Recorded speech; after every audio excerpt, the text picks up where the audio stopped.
Hello दोस्तों, आप सभी का अपने YouTube चैनल पाइथन क्लासेस में बहुत बहुत स्वागत है। ये हमारी क्लास 10th की वीडियो है जिसमें हम अरिथमेटिक प्रोग्रेशन चैप्टर को पढ़ रहे थे। इसके पहले हमने एक वीडियो देखा था जिसमें हमने इंट्रोडक्शन के बारे में डिस्कस किया था, जिसमें हमने सीखा था सीक्वेंस, सीरीज़, प्रोग्रेशन क्या होते हैं, टाइप्स ऑफ प्रोग्रेशन क्या होते हैं। अगर आपने वो वीडियो ना देखा हो तो आप मेरे इस चैनल की प्लेलिस्ट पर जा कर के उस वीडियो को देख सकते हैं। अगर आप मेरे इस चैनल पर पहली बार आए हो तो इस चैनल को सब्सक्राइब ज़रूर करिए, जिससे कि मैं इसी तरीके की जैसे ही नई इंटरेस्टिंग वीडियो अपलोड करूं आप लोग तुरंत नोटिफिकेशन प्राप्त कर लें। चलिए बिना किसी देरी के आज की क्लास शुरू करते हैं। आज का हमारा टॉपिक है थर्ड टॉपिक, अरिथमेटिक प्रोग्रेशन क्या होता है, समांतर श्रेणी क्या होती है। इसकी डेफिनेशन मैंने आपको पहले भी लिखवाई थी, एक बार आप लोग फिर से इसे समझ लें कि यह होता क्या है। A sequence in which each term differs from its preceding term by a constant is called an AP.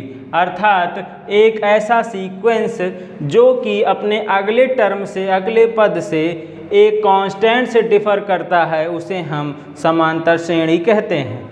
यहाँ पर जो कांस्टेंट टर्म से वो डिफ़र करता है, जिसका अंतर होता है, उसे हम कॉमन डिफरेंस कहते हैं।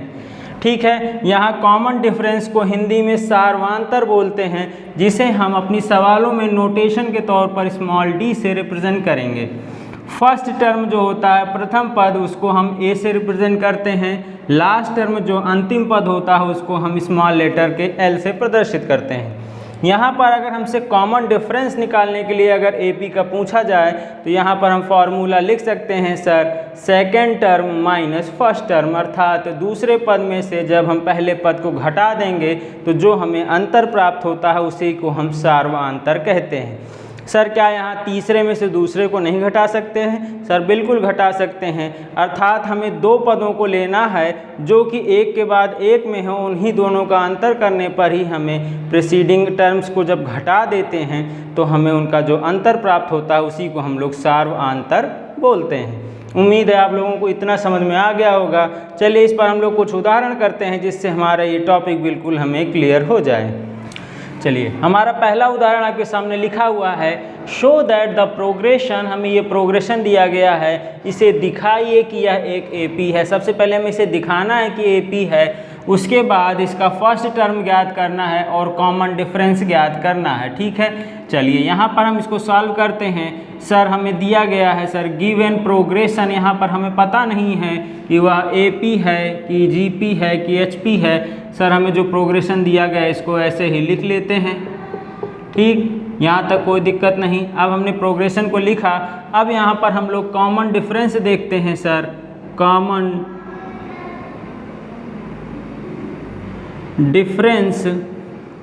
डिफरेंस हम लोग निकालते हैं। सर यहाँ 11 minus 8 equals to 14 minus 11 equal to 17 minus 14 equals to 20 minus 17।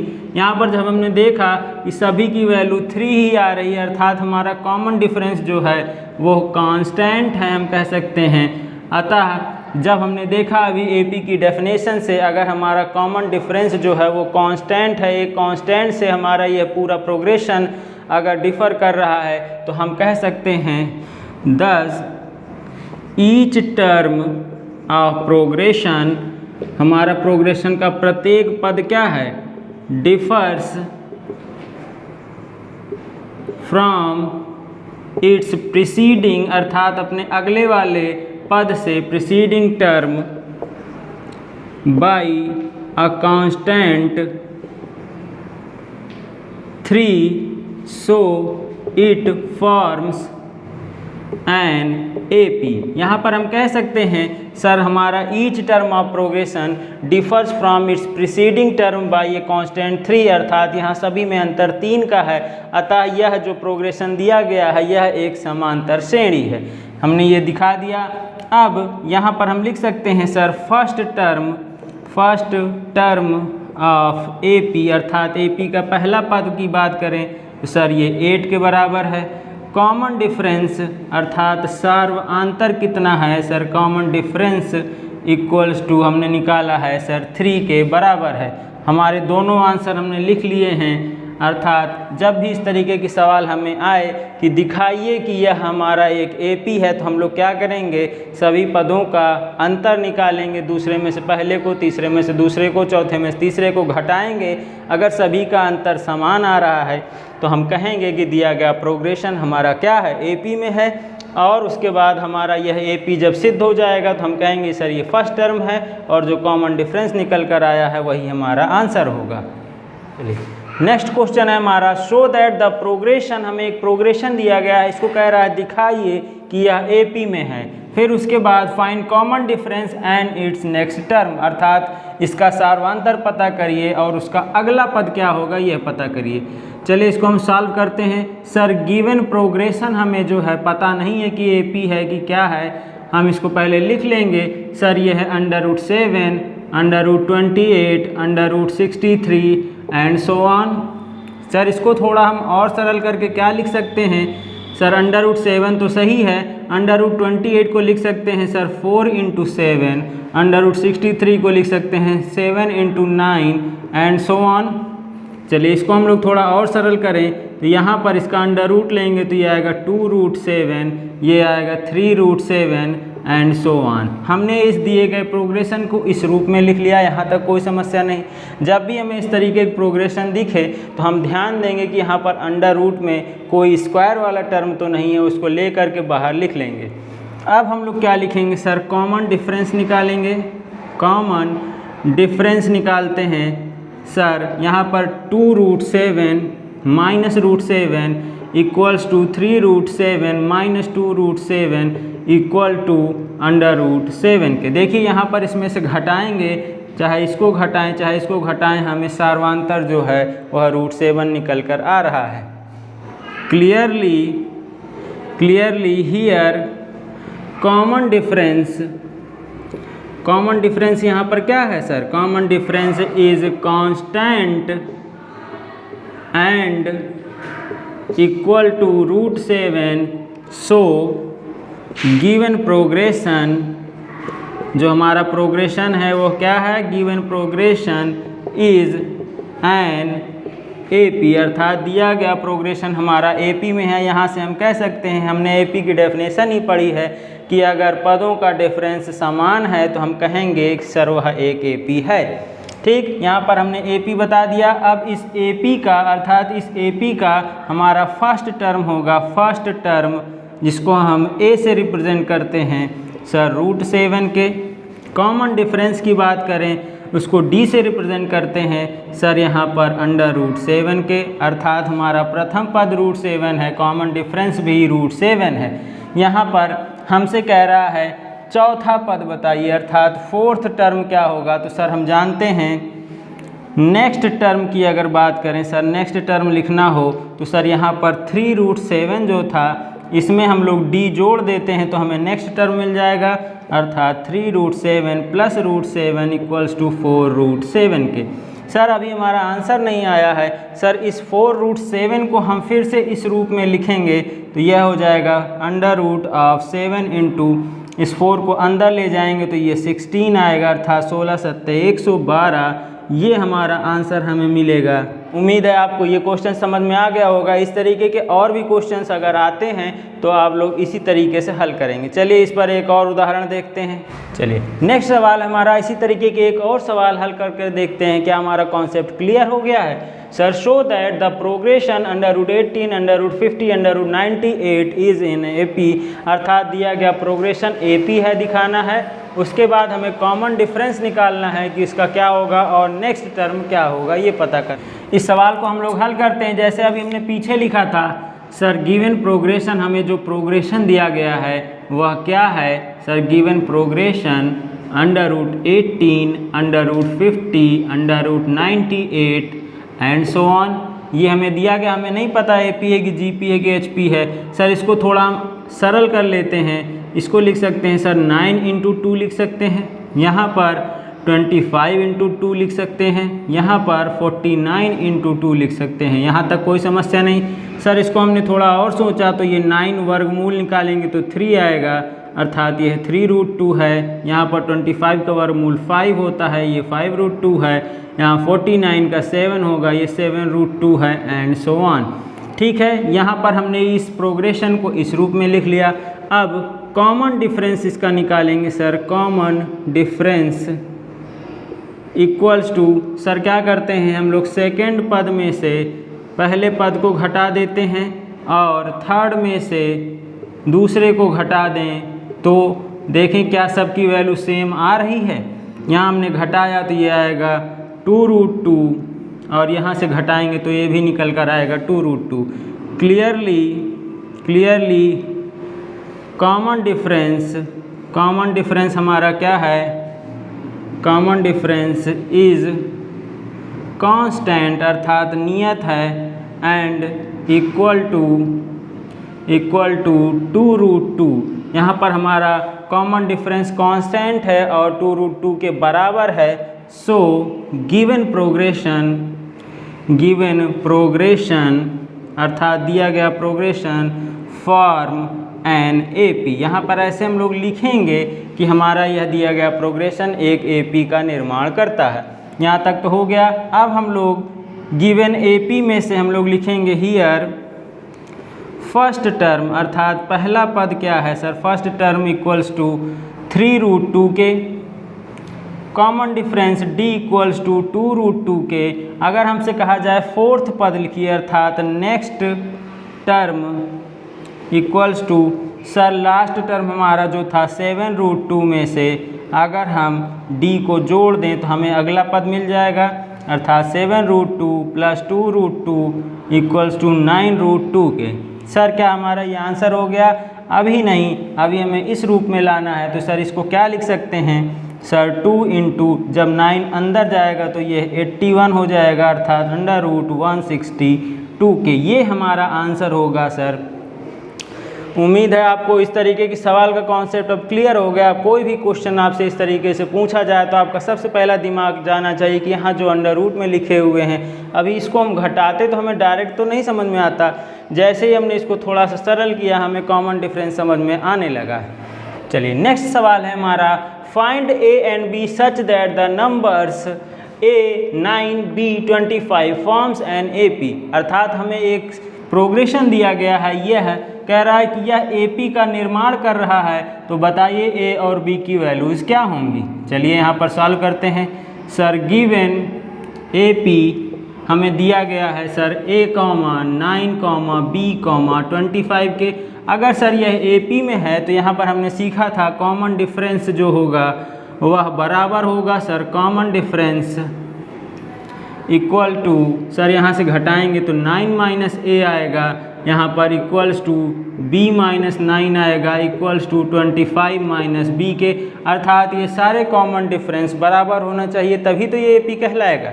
चलिए यहाँ पर हम लोग दो इक्वेशंस को लेकर के सॉल्व करते हैं। पहले इन दोनों को लेकर सॉल्व करें तो चूँकि B - 9 इक्वल्स टू 25 - B के, यहाँ पर B वाले को एक तरफ कर लीजिए तो ये इधर माइनस में इधर प्लस हो जाएगा अर्थात 2B बराबर 25 और ये माइनस उधर जाएगा तो प्लस हो जाएगा 25 9 34। ठीक है, तो B बराबर यहाँ से निकल कर आ गया 17। B की वैल्यू हमें 17 मिल गई। अब इन दोनों को हम लेकर के चलें सर, चूँकि 9 - A बराबर B - 9 के, यहाँ पर B की वैल्यू 17 - 9 रख देते हैं। यहाँ 9 - A तो है ही है, इनको घटाएंगे तो यहाँ पर A की वैल्यू हमें निकालनी है। तो A बराबर 9 - 17 में से 9 गया 8, 8 इधर आएगा तो ये 8 हो गया। इसमें से घटाया हमने तो 1 निकल कर आया। हमारी A की वैल्यू हमें 1 निकल कर आई है, B की वैल्यू 17 निकल कर आई है। यहाँ से हमें A और B मिल गए हैं। हमारा आंसर हो जाएगा सर, आंसर A = 1 के, B = 17 होगा। तभी हमारा यह दिया गया प्रोग्रेशन एक AP का निर्माण करेगा। उम्मीद है आपको अरिथमेटिक प्रोग्रेशन क्या होता है, कैसे निकालते हैं, इसकी डेफिनेशन समझ में आ गई होगी। चलिए हम लोग अपने नेक्स्ट टॉपिक की ओर बढ़ते हैं। चलिए नेक्स्ट पॉइंट है हमारा एरिथमेटिक सीरीज़ किसे कहते हैं। हमने आपको पीछे सीक्वेंस सीरीज़ और प्रोग्रेशन में अंतर बताया था, वहीं से हम लोग सीरीज़ की भी बात करते हैं। When we add the corresponding terms of an AP, अर्थात जब हम किसी दिए गए एपी के करस्पॉन्डिंग टर्म्स को आपस में जोड़ देते हैं तो जो हमें एक सीरीज़ प्राप्त होती है उसी को हम सीरीज़ बोलते हैं। जैसे एग्जाम्पल के लिए हमें एक अरिथमेटिक सीरीज़ दे दी जाए 2, 5, 8, 11, 14, 17 एंड सो ऑन। सर ये हमारी क्या है, एक एपी है, इज़ एन एपी, अर्थात ये हमें एक अरिथमेटिक प्रोग्रेशन दिया गया है। अब यदि हमें इसका सीरीज़ बनाना है तो जो है हम 2 + 5 + 8 + 11 + 14 + 17 कर दें तो ये हमारा इज़ ए सीरीज़, हमारी एक सीरीज़ बन जाएगी जिसे हम अरिथमेटिक सीरीज़ बोलते हैं। उम्मीद है आप लोग समझ गए होंगे कि अरिथमेटिक प्रोग्रेशन में और अरिथमेटिक सीरीज़ में क्या अंतर है। सर यहाँ पर प्रोग्रेशन में ये सारे कॉमा से अलग हैं और यहाँ पर जब इन सभी पदों को हम जोड़ देते हैं तो जो हमें सीरीज़ प्राप्त होती है उसी को हम अरिथमेटिक सीरीज़ बोलते हैं। चलिए अगला टॉपिक है हमारा to find the general term of an AP, अर्थात एक अरिथमेटिक प्रोग्रेशन का हमसे जनरल टर्म अर्थात nवां पद कहे चाहे जनरल टर्म कहे उसको हम निकालना सीखेंगे कि कैसे निकालते हैं। सर इसमें पहली थ्योरम है हमारी, if the first term of an AP is a and common difference is d, then show that its nth term is given by Tn equals to a plus n minus 1 into d से।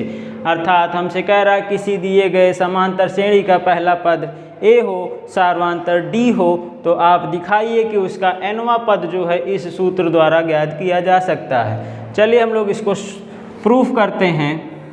Proof लिखेंगे यहाँ पर, theorem का हमेशा हम लोग proof करते हैं। तो यहाँ पर देख रहे हैं इन द गिवन एपी में सर फर्स्ट टर्म क्या दिया गया है, equals to a common difference, अर्थात सार्वंतर जो है वह दिया गया है इक्वल टू डी के, ये हमें दिया गया है। तो अगर हमसे लिखने के लिए कहा जाए कि एपी लिखिए, सो द एपी में बी रिटन एज, एपी को हम लोग कैसे लिख सकते हैं सर, पहला टर्म लिखते हैं a, दूसरा टर्म अर्थात दूसरे टर्म को प्राप्त करने के लिए सार्वंतर को पहले पद में जोड़ दीजिए, तीसरे पद को प्राप्त करने के लिए 2d, चौथे पद के लिए 3d, पांचवें पद के लिए a + 4d, इसी तरीके से हम लोग लास्ट तक लिखते चले जाएंगे। तो ये हमारा क्या है, एक AP है। चलिए इन दिस AP, इस AP में वी हैव, हमारे पास क्या है सर, फर्स्ट टर्म की अगर बात करें तो फर्स्ट टर्म जिसे हम T1 से रिप्रेजेंट करेंगे तो सर फर्स्ट टर्म हमारा A है, इसे A को थोड़ा हम एडजस्ट करके लिखें तो A + 1 - 1 इंटू D लिख सकते हैं। यहाँ कोई समस्या नहीं सर, 1 में से 1 घटाएंगे 0 आएगा, 0 में से D से मल्टीप्लाई करिए तो भी 0 आएगा। सेकेंड टर्म अगर हमें दूसरा पद लिखना हो तो T2 लिखेंगे, यहाँ पर A + D दिया गया है। अब इसको कैसे एडजस्ट कर सकते हैं सर, A + 2 - 1 इंटू D लिख सकते हैं, कोई समस्या नहीं। चलिए थर्ड टर्म अगर हमसे लिखना हो तो उसको कैसे लिख सकते हैं, T3 अगर तो A + 2D, यहाँ पर हम इसको A + 3 - 1 इंटू D में एडजस्ट कर सकते हैं। इसी तरीके से अगर हमसे nवां पद पूछे तो हम लोग इसको लिख सकते हैं,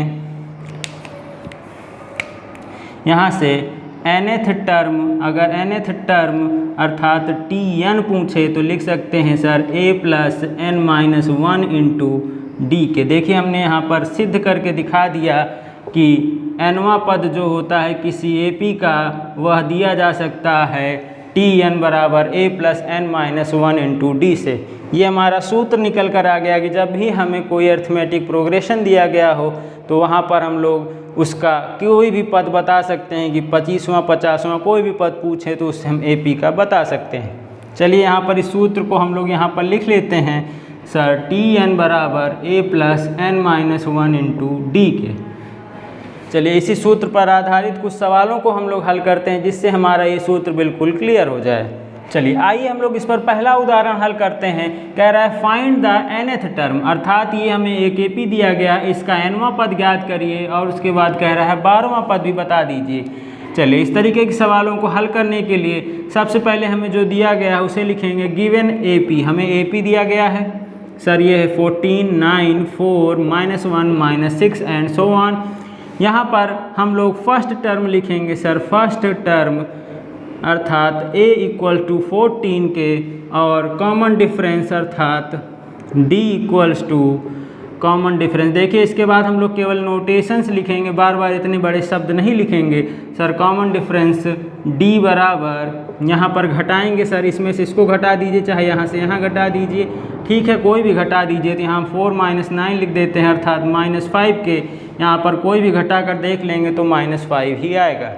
ठीक, हमें दो चीज़ें पता चल गई। तो हम जानते हैं चूँकि Tn बराबर होता है a + n-1 × d के, हमसे nवां पद पूछ रहा है, पहली चीज़ पूछ रहा है तो यहाँ लिख लेते हैं सर। nवां पद a की वैल्यू 14 है प्लस n-1, d की वैल्यू -5 है। इसको थोड़ा सा सरल कर लेते हैं सर। ये -5n + 5, इसी को हम लोग क्या लिख सकते हैं, 14 × 5 = 19 -5n के।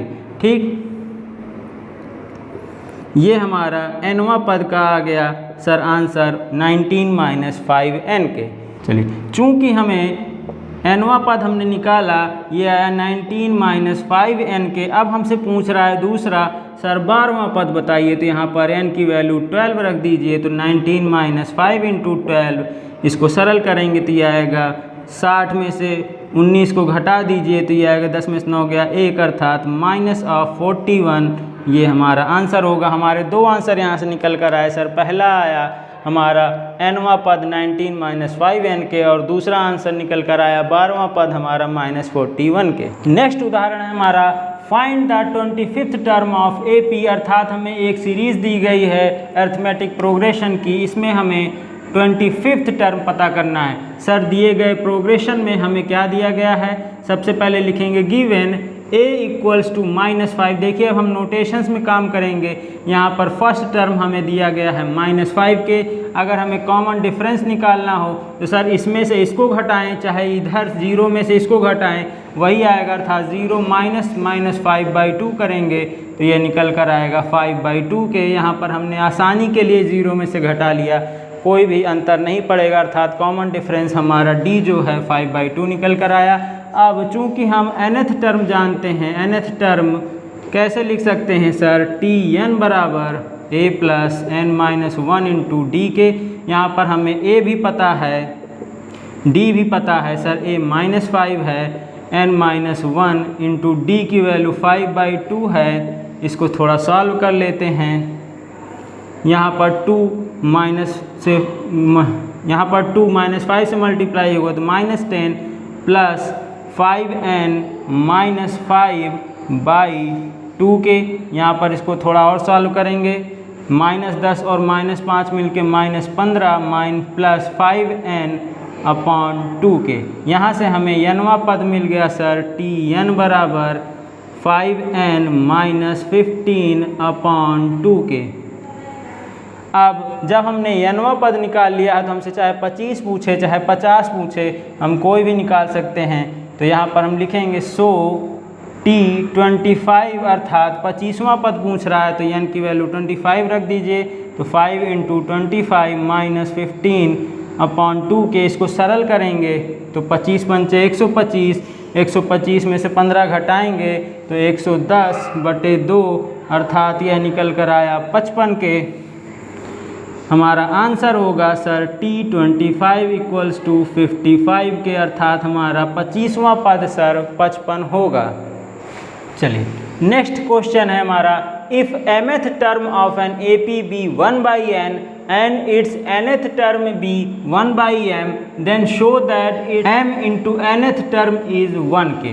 अर्थात हमसे कह रहा है किसी AP का यमवा पद 1/n है उसका nवां पद 1/m है, तो दिखाइए कि mnthवां पद जो है वह 1 के बराबर होगा। देखिए ये बहुत इंपॉर्टेंट है, ये हमारे ऑब्जेक्टिव में इसको हम लोग हल कर लेंगे, तो ऑब्जेक्टिव में डायरेक्ट इसको अगर हमें याद रहेगा तो इसका आंसर टिक कर सकते हैं। चलिए हमें दिया गया है सर, गिवन है एक AP दिया गया है, तो फर्स्ट टर्म सर A के बराबर होगा एंड कॉमन डिफरेंस जो होगा वह D के बराबर होगा। ये जब भी हमें AP कहेगा तो हम जान लेंगे कि कॉमन डिफरेंस D है और फर्स्ट टर्म A है। चलिए यहाँ से mth टर्म कह रहा है सो Tm, जब भी mth टर्म कहता है तो Tm, nth कहता है तो Tn लिखते। mth टर्म कैसे लिखेंगे sir, A plus m minus 1 into D के। ठीक, mth टर्म की वैल्यू हमें दी है सर 1/n के, अर्थात A plus m minus 1 into D बराबर 1/n के एंड Tn बराबर A plus n minus 1 into D equals to 1/m के। ये दो चीज़ें हमें दी गई हैं, mवां पद 1/n है, nवां पद 1/m है। हमसे mnthवां पद पूछ रहा है कि वह 1 के बराबर होगा, आप दिखाइए। चलिए इसको इक्वेशन अगर हम 1 मान लें, इसको इक्वेशन 2 मान लें, देखिए हमें इन्हें दोनों को हल करके हमें D की वैल्यू सबसे पहले निकालनी है। तो हम लोग ऐसा क्या करें यहाँ कि सर यहाँ पर D अकेले बचे और A कैंसिल हो जाए। यहाँ पर हम देख रहे हैं कि अगर पहले पद में से अगर हम दूसरे को घटा दें तो A में से इसको, अगर इस वाले में से इसको घटा दें तो यहाँ पर A कैंसिल हो जाएगा और हमें केवल D बचेगा। तो यहाँ लिखेंगे ऑन सब्ट्रैक्टिंग इक्वेशन 2/1, अर्थात इक्वेशन 1 में से 2 को घटा देते हैं। चलिए यहाँ पर हम घटाते हैं तो यहाँ पर A बचेगा sir A minus A plus D, यहाँ पर D पूरे में कॉमन ले लें तो यहाँ बचेगा m माइनस 1 और यहाँ माइनस n प्लस 1 के। देखिए यहाँ पर इसमें से घटा रहे हैं तो D दोनों में है तो लिख लिया m माइनस 1, और माइनस साइन रहता तो यहाँ अंदर वाला चिन्ह बदल जाएगा, equal to 1/n minus 1/m के। इसको थोड़ा और सॉल्व करके क्या लिख सकते हैं सर, m n नीचे लिख सकते हैं, यहाँ पर m माइनस n के लिख सकते हैं। चलिए यहाँ तक कोई समस्या नहीं सर, ये और ये कैंसिल हो जाएगा, यहाँ पर -1 + 1 कैंसिल हो जाएगा, तो यहाँ से हम लिख सकते हैं sir d into m minus n equals to m minus n upon m n के। देखिए यहाँ भी m माइनस n है, यहाँ भी m माइनस n है, ये और ये कैंसिल हो जाएगा, और यहाँ से हम क्या लिख सकते हैं सर, d बराबर 1/mn के। यहाँ से हमें d की वैल्यू मिल गई 1/mn के। यहाँ तक हमें समझ में आ गया। अब सर d की वैल्यू से हमें a की वैल्यू निकालना है, तो चाहे हम d की वैल्यू इस वाले में रखें चाहे इस वाले में रखें, किसी से भी हम a की वैल्यू निकाल सकते हैं। चलिए हम लोग put d equals to 1/mn in equation 1, अर्थात पहले वाले इक्वेशन में हम d बराबर 1/mn रख देते हैं। सर यहाँ से हो जाएगा a plus m minus 1 into D की जगह पर 1/mn इक्वल्स टू 1/n के। यहाँ तक कोई समस्या नहीं। हमें a निकालना है तो a को इधर रखते हुए सबको एक तरफ भेज दें, तो और क्या लिख सकते हैं सर, a बराबर 1/n, ये इधर प्लस में है उधर जाएगा तो माइनस m माइनस 1/mn के। ये हमारा a की वैल्यू निकल कर आ गई। यहाँ से इसको हम सरल करेंगे तो a बराबर लिख सकते हैं, इन दोनों का एलसीएम ले लीजिए तो m n के आएगा, यहाँ पर n से n कैंसिल हो जाएगा तो m बचेगा, माइनस mn से mn गया तो ये माइनस m प्लस 1 के। यहाँ तक कोई समस्या नहीं सर, m माइनस का और ये प्लस का कट जाएगा, अर्थात ये आएगा 1/mn के। हमें a की वैल्यू भी मिल गई 1/mn, d की वैल्यू भी मिल गई 1/mn। यहाँ से हम लिख सकते हैं सो a बराबर 1/mn and d equals to 1/mn के। हमें d पता चल गया, सार्वांतर क्या है, पहला पद क्या है, वो दोनों पता चल गया। अब हमें mnवां पद निकालना है कि वह क्या होगा। चलिए हम लोग निकालते हैं। चलिए यहाँ पर अगर हम लिखें, इसलिए mnth term equals to, sir यहाँ पर a plus mn-1 into D होगा। यहाँ पर a की वैल्यू रख दीजिए 1/mn plus mn-1 into D की वैल्यू 1/mn।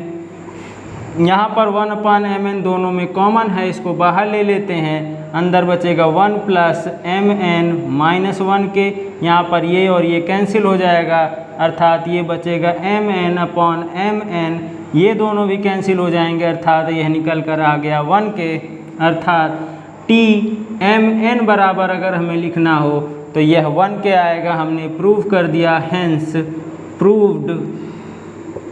देखिए बहुत ही अच्छा सवाल था। इस तरीके के ऑब्जेक्टिव क्वेश्चन जब हमारे कॉम्पिटिटिव एग्ज़ाम में भी आ जाते हैं, अगर हमें यह थ्योरम याद रहेगी तो हम वहाँ पर आसानी से टिक कर सकते हैं।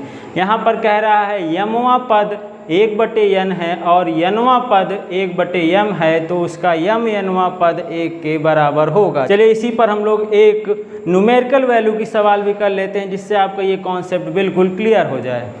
अभी हमने जो पीछे एक m और n वाली सवाल की थी, उसी पर आधारित देखिए न्यूमेरिकल वैल्यू की सवाल है। अगर हमें यह कॉन्सेप्ट याद होता तो इसका हम लोग ऑब्जेक्टिव तरीके से मौखिक तौर पर आंसर दे देते। सर यहाँ पर if 7th term of an AP is 1/9, अर्थात T7 दिया है हमें 1/9 के एंड T9 दिया है हमें 1/7 के। देखिए यहाँ पर m की वैल्यू 7 है, here m equals to 7, n equals to हम लोग लिखना चाहें तो सर 9 है। यहाँ से हम देख रहे हैं, यहाँ पर देखिए, यहाँ पर n इक्वल्स टू 9 हो गया, m इक्वल्स टू 7, अर्थात ये पीछे वाले को बिल्कुल वेरीफाई कर रहा है। तो हमसे पूछ रहा है 63, अर्थात m इंटू n कर देते तो ये होता 7 इंटू 9 अर्थात 63। देखिए ये पूरी कंडीशन को सेटिस्फाई कर रहा है। If mth term equals to 1/n and its nth term equals to 1/m then find nth term, तो हमसे m इंटू n बराबर 63, ये भी वेरीफाई है, m बराबर 7 n बराबर 9। तो यहाँ पर इसका हम सीधा आंसर बता सकते हैं कि इसका आंसर 1 होगा। अगर ऑब्जेक्टिव में आ जाए तो हम लोग तुरंत टिक कर देंगे 1। अब देखिए इसे हम सब्जेक्टिव में कैसे हल करेंगे। यहाँ पर हमें क्या दिया गया है सर सवाल में, गिवन 7th टर्म अर्थात T7 equals to a plus 6d के, 7वां टर्म हमें लिखना हो तो a प्लस 6d, इसको दिया गया है 1/9 के बराबर। यहाँ पर इसको हम इक्वेशन 1 नाम दे देते हैं। T9 दिया गया है a plus 8d equals to 1/7 के, इक्वेशन 2 नाम दे दीजिए। ठीक, हमसे कह रहा है कि फाइंड, क्या फाइंड करना है, फाइंड T ऑफ 63 कितना होगा। ठीक है, चलिए हम लोग इसको सॉल्व करते हैं। कैसे सॉल्व करेंगे सर, इस इक्वेशन में से, इक्वेशन 1 में से 2 को घटा दीजिए, तो सब्ट्रैक्ट इक्वेशन 1 फ्रॉम 2। यहाँ पर हम लोग 1 को 2 में से घटा देते हैं, तो यहाँ पर देखते हैं इसमें से इसको घटाएंगे तो sir a plus 8d minus a minus 6d equal to 1/7 upon 1/9। ठीक, यहाँ पर इसको सॉल्व करेंगे, ये कैंसिल हो जाएगा, 8 में से 6 गया 2d इक्वल्स टू, इसको सॉल्व करेंगे तो ये 63, 7 9 जा 63, 9 7 जा 63, इसको सॉल्व करेंगे तो 2/63 के आएगा। ठीक, 2 से 2 कैंसिल हो जाएगा और हम लिख सकते हैं d इक्वल्स टू 1/63 के। देखिए यहाँ पर d की वैल्यू 1/63 आई है, अभी हम a की वैल्यू निकालेंगे, वो भी 1/63 ही आएगी। चलिए put d equals to 1/63 in equation 1, अर्थात 1 में रख दीजिए, तो a बराबर हमें निकालना है, सो a बराबर 1/9 माइनस 6d के। ठीक, यहाँ पर हम लोग लिख सकते हैं सर d की वैल्यू अर्थात 1/9 माइनस 6 इंटू 1/63। इसको सॉल्व करेंगे तो ये आएगा 63 LCM, 9 7 जा 63, 9 7 जा 63 और ये 6 रहेगा, अर्थात ये 1/63 के। देखिए a की वैल्यू भी 1/63 आ गई, यहाँ से हम लिख सकते हैं a बराबर 1/63 के। चलिए अब हमें a और d की वैल्यू पता चल गई, अब हम लोग कोई भी टर्म निकाल सकते हैं। सो हमसे 63 टर्म कह रहा है sir, T63 equals to A plus 62 into D होता है। यहाँ पर A की वैल्यू 1/63 है, 62 इंटू 1/63, इसको सॉल्व करेंगे तो सर 62 प्लस 1/63 इक्वल्स टू 63/63, ये इक्वल्स टू 1 के आएगा, अर्थात हमारा आंसर हो जाएगा T63 इक्वल्स टू 1 के। ठीक, उम्मीद है आपको ये क्वेश्चन समझ में आ गया होगा। अब अगर ये ऑब्जेक्टिव में आएगा तो आप लोग गलती नहीं करेंगे, वहाँ सॉल्व नहीं करेंगे। अगर आपको ये कंडीशन याद रहेगी तो डायरेक्ट इसका आंसर 1 टिक कर सकते हैं। चलिए नेक्स्ट क्वेश्चन है हमारा, the sum of 4th and 8th term of an AP is 24 and the sum of 6th and 10th term of an AP is 44, find the first 3 terms of the AP। हमको क्या दिया गया है sir, सवाल में given है, हिंदी में भी एक बार समझ लें। कह रहा है चौथे और 8वें पद का योग जो है 24 है, अर्थात T4 plus T8 equals to 24 के। ठीक, दूसरा क्या कह रहा है, T6 प्लस T10 अर्थात 6वें और 10वें पद का योग 44 है। ये दो चीज़ें हमें दी गई हैं। ठीक है, हमें फाइंड क्या करना है, फाइंड फर्स्ट 3 टर्म्स, अर्थात इसके 3 पहले पद हमें पता करने हैं कि कौन कौन से होंगे। चलिए इसको हम लोग सॉल्व करते हैं। सर जो दिया गया है वहीं से हम शुरू करें, क्योंकि हमें 3 टर्म्स पता करने हैं तो हमें A चाहिए और D चाहिए। A और D कैसे निकलेंगे सर, इन्हीं दोनों की सहायता से निकलेंगे। चलिए, चूँकि T4 equals to A plus 3D and T8 equals to A plus 7D होता है, ये हमें पता है। तो यहाँ से हम लिख सकते हैं सर A प्लस 3D, ये T4 प्लस T8 बराबर लिखें तो A plus 3D plus A plus 7D equals to 24 के दिया गया है। और इसको क्या लिख सकते हैं सर, A मिल के 2A और 7 और 3 मिल के 10D, अर्थात 2A प्लस 10D बराबर 24 के। और इसको क्या लिख सकते हैं सर, यहाँ से 2 कॉमन ले लीजिए तो A प्लस 5D बराबर 12 के। देखिए यहाँ पर हमने पहला इक्वेशन निकाल लिया है, A प्लस 5D बराबर 12। चलिए अब दूसरा चीज़ हमें दिया गया है सर, चूँकि T6 equals to A plus 5D and T10 equals to A plus 9D, यहाँ से हमें ये पता है, हम यहाँ पर लिखेंगे T6 plus T10 equals to A plus 5D plus A plus 9D equals to 44 के। और क्या लिख सकते हैं सर, A मिल के 2A और 9 और 5 मिल के 14, अर्थात 2A प्लस 14D बराबर 44 के। और क्या लिख सकते हैं, यहाँ से 2 कॉमन लेकर डिवाइड कर दीजिए, A plus 7D equals to 22 के। ये हमारा दूसरा इक्वेशन निकल कर आ गया। ठीक, अभी तक जैसे हम पीछे हल करते आए हैं उसी तरीके से हल करेंगे। अब हमें यहाँ से D की वैल्यू निकालनी है, तो सब्ट्रैक्ट क्या करें, सब्ट्रैक्ट कर दें इक्वेशन 1 फ्रॉम 2, अर्थात 2 में से 1 को घटा दीजिए। तो यहाँ से A plus 7D minus A minus 5D equals to 22 minus 12 के। यहाँ से इसको सॉल्व करिए, A से A कैंसिल हो जाएगा, 7 में से 5 गया 2D बराबर 22 में से 12 गया 10 के। और यहाँ से D बराबर लिख सकते हैं 5 के। यहाँ से हमने D की वैल्यू निकाल ली। Put D equals to 5 in equation 1, D बराबर 5 हम इक्वेशन 1 में रख देंगे। तो देखिए D बराबर 5 यहाँ पर रखेंगे, देन हम डायरेक्ट सॉल्व कर रहे हैं, आप लोग रख करके हल करेंगे। A बराबर आएगा 12 माइनस 5D के, अर्थात 12 माइनस D बराबर 25 हो जाएगा। ये इसको घटाएंगे तो ये आएगा माइनस 13। हमें D की वैल्यू मिल गई 5 एंड A की वैल्यू मिल गई माइनस 13। यहाँ से नीचे लिख लें A बराबर माइनस 13 एंड D बराबर 5 के। अब इसकी सहायता से हम लोग AP को लिख सकते हैं। चलिए सर, चूँकि A बराबर निकल कर आया है माइनस 13 एंड D बराबर निकल कर आया है 5 के, अगर हमसे पहला पद पूछे तो T1 बराबर A के होता है, अर्थात यह माइनस 13 के बराबर होगा। T2। दूसरा पद पूछे तो सर a प्लस डी के होता है, अर्थात a बराबर -13 + 5 करेंगे तो ये आएगा -8 के। T3 पूछेगा तो a प्लस 2d होता है, यहाँ पर -13 + 10 अर्थात -3 के। ठीक, यहीं से हम अपना आंसर लिख सकते हैं सर। फर्स्ट 3 टर्म जो होंगे, फर्स्ट 3 टर्म सर, पहला पद है हमारा -13, दूसरा पद निकल कर आया -8, तीसरा पद निकल कर आया -3 के। यही हमारा आंसर होगा।